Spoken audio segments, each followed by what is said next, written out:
Americana. El tema vuelve a saltar a discusión tras la captura de este narcotraficante, el hombre más buscado por las agencias antinarcóticas estadounidenses y de la región latinoamericana. Hablamos de la captura de Joaquín El Chapo Guzmán. ¿Qué repercusión tiene eso para Guatemala? Nos acompañan acá en el estudio Lorena Escobar, ella hace parte de los investigadores y analistas de Así Es, y Carla Campos, ella es miembro del grupo de apoyo mutuo GAM. A ambas, buen día.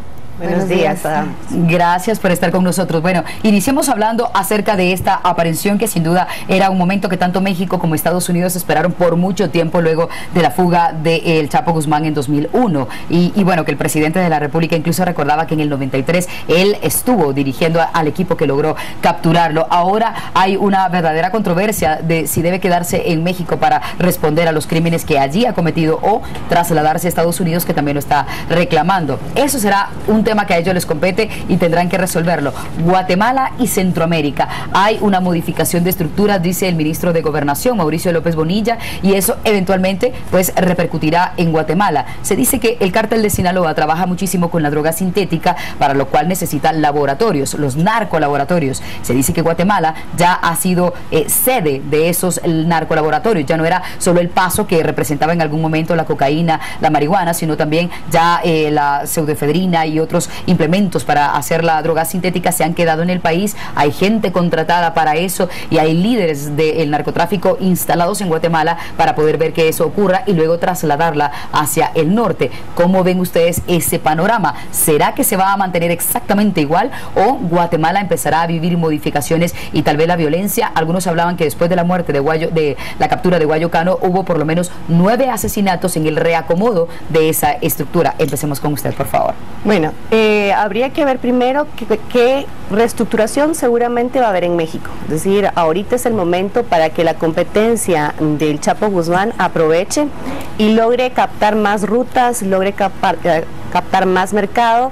En este momento en que hay una incertidumbre de quién va a tomar el liderazgo. No es tan inmediato que se toma así. A raíz de eso obviamente va a haber algunos cambios en Guatemala, pero hay dos tendencias que están ahorita en el tema. Uno es que tanto puede afectar, y es que esto hay que tomarlo como una empresa, una casa matriz, veámoslo así, que tiene sede en Sinaloa y que tiene sus sucursales en Guatemala. Que una incertidumbre, así como son en las empresas, es decir, tal vez disminuye la producción y la actividad en las sucursales, pero sin embargo no va a desaparecer, eso hay que tenerlo claro. Por otro lado, van a estar esperando entonces nuevas direcciones, pero eso no quiere decir que no dejen de trabajar. ¿Qué tanto acomodo pueden tener? Eso tendrá que verse y observarse. Y hay otros temas que hay que tomar en consideración. Y sí hay que pensar qué va a hacer el Chapo si es trasladado a Estados Unidos o sigue y permanece en México. Si fuera trasladado, cosa que hay que tomar en cuenta varias variantes, como lo es los temas legales, que tiene que cumplir su condena, que tiene que enfrentar otros cargos, y bueno, habría que ver qué salida le dan si es que México decide extraditarlo.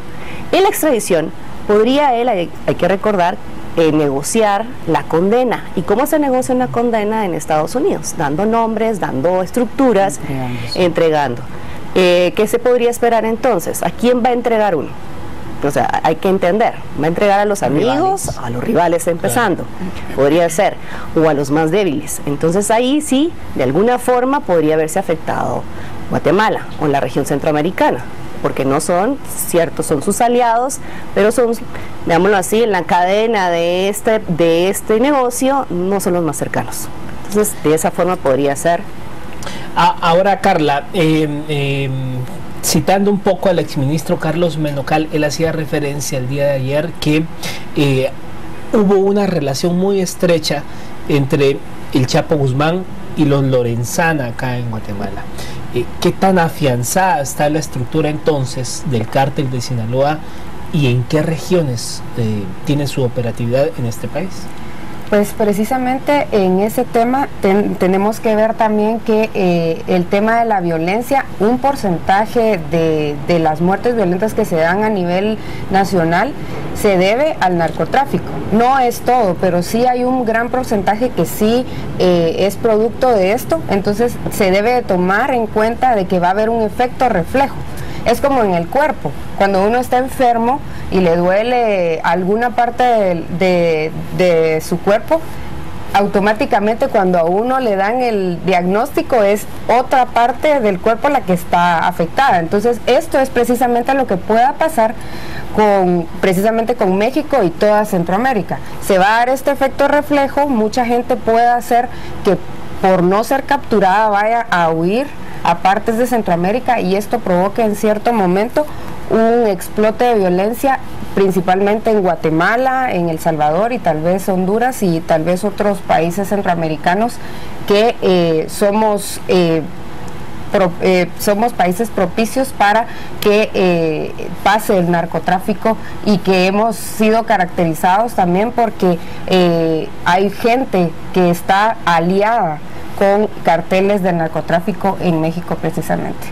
Muy de la línea con lo que ustedes están hablando, las declaraciones del presidente de alguna manera llaman la atención porque pareciera que lo dice de manera muy, muy relajado, como diciendo, sí, sabemos que va a haber una reestructuración, un reacomodo, eso pasa en todas las estructuras, pero no pareciera que está tomando en cuenta lo mucho que eso puede repercutir en el país, como tú lo mencionabas ahora. Hablemos específicamente de los vínculos más cercanos al cártel de Sinaloa dentro de Guatemala, hablemos de la zona que está, digamos, más relacionada con este grupo y también del tipo de trabajo que hacen. Hablábamos de la droga sintética, confírmenos ustedes si de acuerdo a la experiencia y el conocimiento que tienen, ¿es eso lo que trabajan o son otras líneas, digamos, de productos dentro de la droga los que vienen manejando? ¿Quién quiere empezar? Si quieres tú. Tiene variedad, ¿sí? O sea, poner todos los huevos en una canasta no es óptimo para ninguna empresa y aquí hay variedad, o sea, Guatemala ya produce droga sintética y es uno de los cárteles que está produciendo laboratorios en zonas en donde el Estado no tiene presencia, en donde ellos también han adquirido extensiones grandes de terreno y sobre todo aquellas que tienen características geopolíticas, ¿verdad? Fronterizas, sobre todo fronterizas, y donde no hay, como digo, están lejos de la civilización, digámoslo así. Por otro lado, están trasegando droga desde de Colombia y la ubican en puntos claves para ser transportada hacia Estados Unidos. Es decir, no solamente se dedican a la producción, sino también al traslado y prestan servicios a los demás cárteles. También habría que tomar en consideración cuáles son las situaciones de los grupos organizados dedicados al narcotráfico en Guatemala, porque la estructura de los Lorenzana ha sido fuertemente golpeada. Hay otras en que no han sido pues tocadas, ¿verdad? Y entonces, dependiendo de eso, así va a ser el impacto o el efecto reflejo que decía ella, ¿verdad? Puede ser que la expresión del presidente se deba a que obviamente no espera unas grandes matanzas como lo ocurre en México, es decir, a lo que nosotros estamos acostumbrados, que no se dimensione más allá o lo que se está pasando en el país vecino. Ahí es donde más sufrir.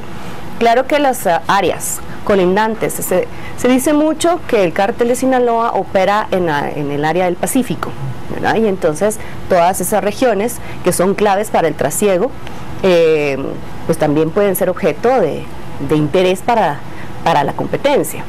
Y en esa medida en que estén fortalecidos pues, o estén débiles, en esa medida van a ser objeto también de luchas internas. Pero yo sí creo que va a ser más dentro de México. Otra de las cosas que hay que tener claro, que la captura del Chapo no quita a Guatemala ni le quita a la región centroamericana el problema que tiene encima.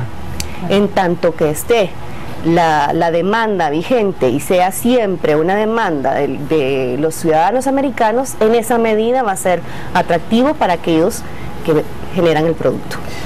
Usted mencionaba el término competencia.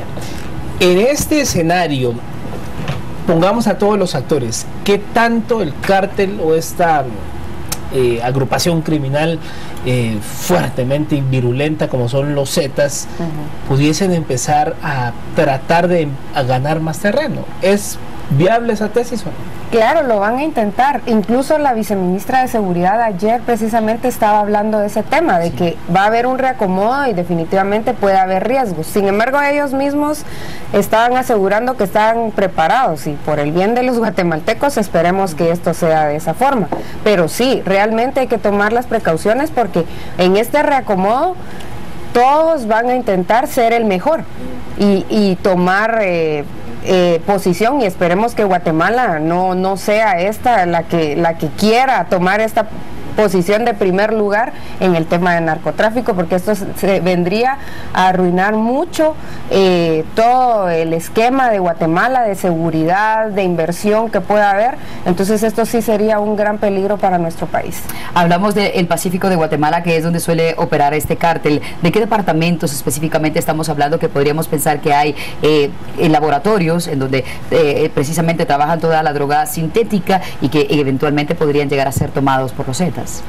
Ya están, de hecho el gobierno ya los tiene reconocidos. Estamos hablando justamente de las colindancias con el Triángulo Norte, que ya lo caracterizan así, colindantes con El Salvador y Honduras. Entonces estamos hablando desde Izabal, Zacapa, toda esa área en donde ese es un foco precisamente interesante, ¿verdad? Porque permite también a las autoridades hondureñas, han establecido que ante la debilidad que tiene ese estado y nosotros también, ese es un área tremendamente atractiva para ellos, pero también estamos hablando de otras áreas igual, digamos desde Oriente hasta Occidente, pasando por toda la región del Pacífico.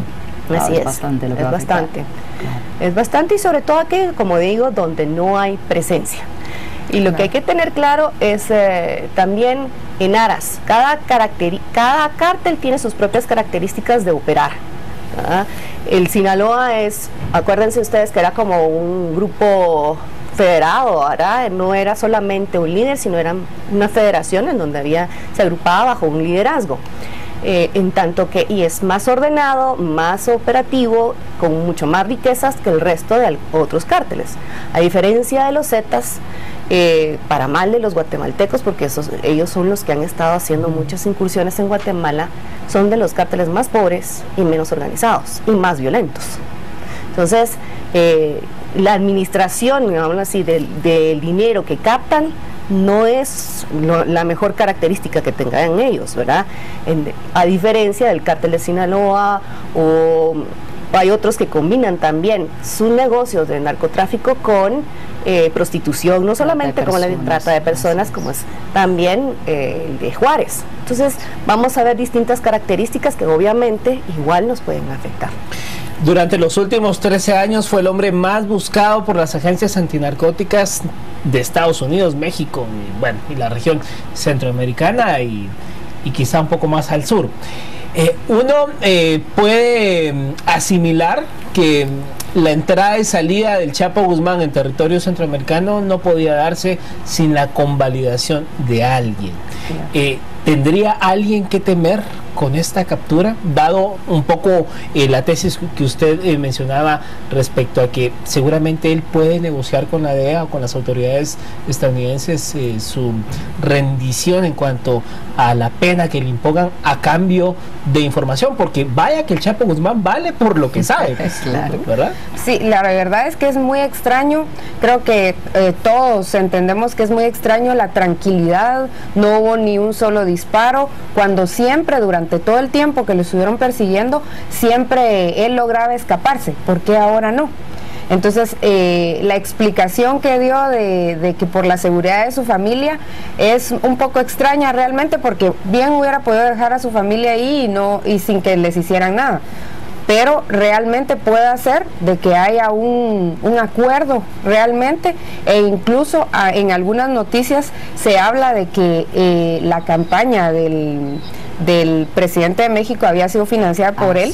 Entonces que esto podía ser muy extraño, porque pensaban que nunca iba a ser atrapado el Chapo Guzmán. Sin embargo, la persona que hacía esta denuncia se sorprende al ver cómo es que lo capturan. Entonces si unimos todo esto, podemos analizar de que puede ser que sí hay algún acuerdo y que definitivamente la información que él tenga vale oro, y va a poder meter a muchas personas a la cárcel. Tenemos que despedirnos, pero finalmente, ¿creen ustedes que vale esa comparación que se hace con Pablo Escobar y el momento que vivió con el presidente Gaviria en Colombia, cuando él se rindió y pidió que, bueno, que se quedara en Colombia, que no lo extraditaran a Estados Unidos, y realmente vivió en una mansión como un rey y siguió dirigiendo su cártel desde ese punto? ¿Podría ocurrir lo mismo con el Chapo Guzmán en México, que no lo extraditen a Estados Unidos y que tenga, entre comillas, algo que no ha sido ratificado, la protección de Peña Nieto y su gobierno?